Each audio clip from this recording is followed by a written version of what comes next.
Hello everyone, today we are going to be doing a podcast where we talk about some upcoming esports events such as Overwatch, TF2, maybe even Minecraft, CSGO and such. So first question, Marcel, what do you think about the upcoming esports events such as the way Team Fortress 2 has came out a long time before Overwatch and Overwatch is getting more publicity when it comes to esports? What do you think about that? Okay, first of all, Overwatch has few things better than TF2. It can offer a bit more. It can offer more abilities. The only thing that Overwatch cannot offer is customizing your own character. TF2 you can customize your character almost however you want. You can buy stuff there. You of course can still customize in Overwatch your character, but not in a specific way. You can only buy skins. In TF2, you can buy a hat, you can buy goggles, you can buy arms, you can buy everything, almost literally. Oh, expanding on that, the new updates to TF2, do you think they'll affect the esports standards?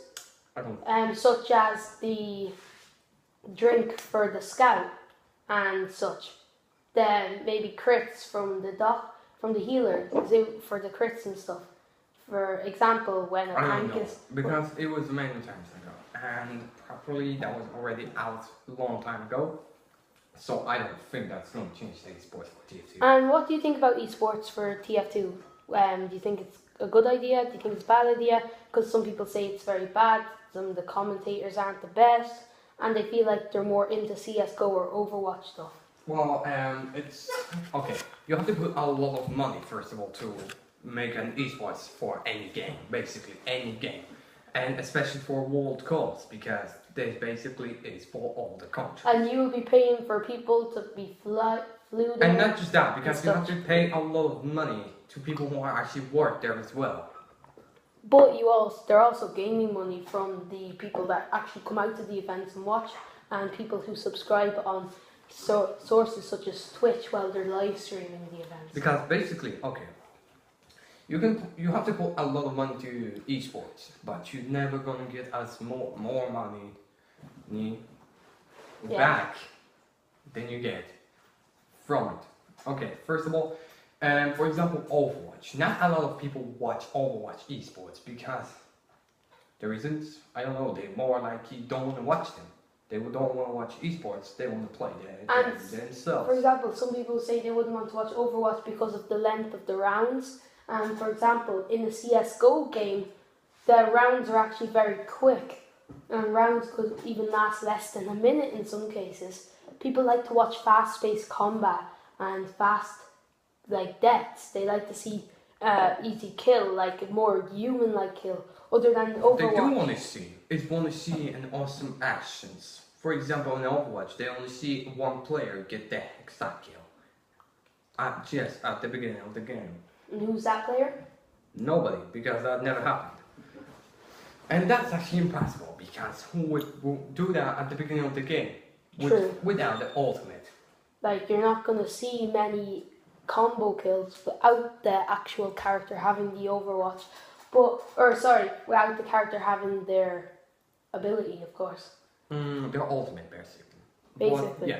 Professionals have a very tough time, because basically it depends who they are, where they come from, and who they're playing with, and who they're playing against, where they're playing, what game they're playing. And what do you think of the players, for example? What do you think of the skill level of the players between CSGO, Overwatch, and TF2? What do you think of the skill level? Is there any difference between them?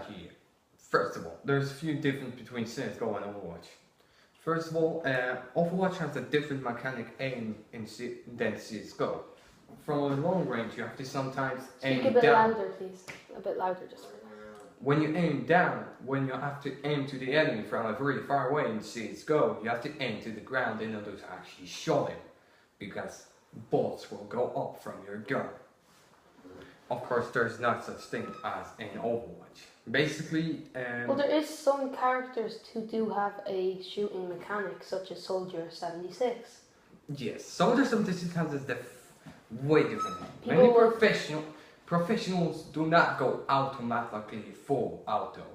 They do not just press this button through the entire game. They're going like automatically. They're going shot, shot, shot, shot, shot. They're not going to. They're going to. Of course, yeah. Like burst fire. Yeah, exactly. Burst fire to give more range and more damage. Sorry, which esports game are you talking about now? Are you talking about CSGO or Overwatch? That has the burst fire? About Overwatch. Oh, okay. Plus, in any other games, sometimes the aim actually will be way different. And some people say the reason esports Overwatch is not as popular as esports CSGO is because of how futuristic the Overwatch looks compared to CSGO. People like to see more modern, standard shooting games than a because game CSGO, the CSGO is more based on realistic life. The graphic is actually impressive, and I really like it. Many, of course, players like it. Who would not like that kind of graphic? Probably someone from the future. But what's the point of this is Overwatch is a new game, so it can be understandable that people just don't want to watch it. And many people don't watch esports for a few reasons. First of all, it can be boring, because as I already said, there's nothing happening that much, unless you find yourself. Because those are live streams. There are live streams. They're not some sort of records. They're live streams.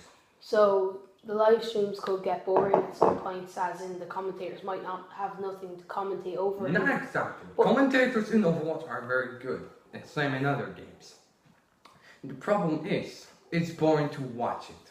It's basically the same thing as you would play it. Okay. Because it's more exciting for players not just to watch the game, just professionals playing this, but to actually play it. The problem with that is if people don't want to get better than how they're supposed to.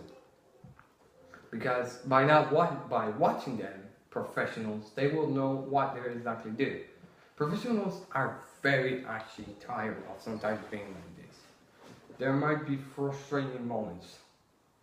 And one thing that we do see a lot on the Twitch community, especially, is actually commentators who are more relevant, as in commentators who singly commentate on their own over the game, when the actual esports commentators aren't getting as much views. People see these commentators more liable because they see they could get shut down for a copyright issue for actually commenting over a game that like an esports game or a competitive game, and people are watching them over the actual esports Twitch account.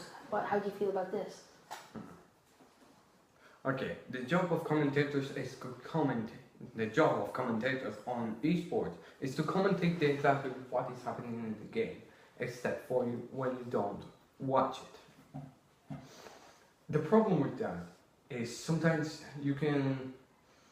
we are all humans. And sometimes we will get off our minds and we start focusing on what is actually we're supposed to do.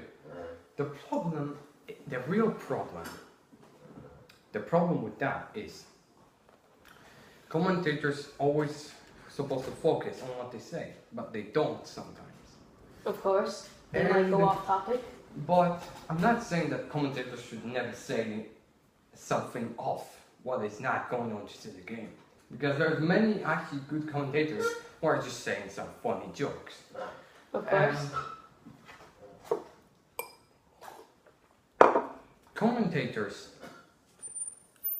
are specifically controlling also kind of like almost the game. They're showing you from every single perspective the game. They're showing you from perspective of the player, random player, the professional player, or they're just showing from a camera somewhere hiding. Of course, yeah.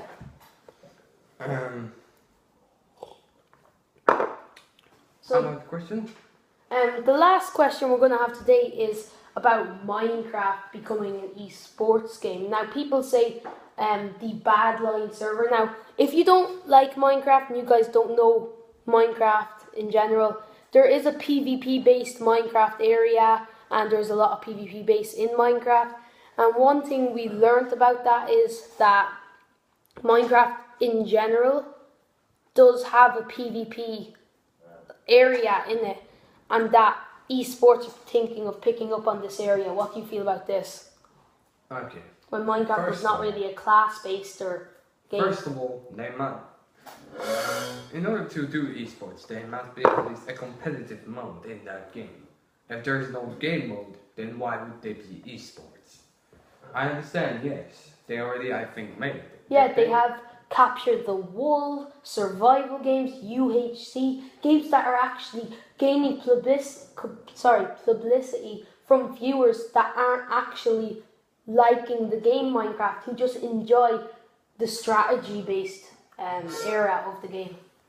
Yes. And the competitive. So guys, that is it for this podcast. If you want to see another one, make sure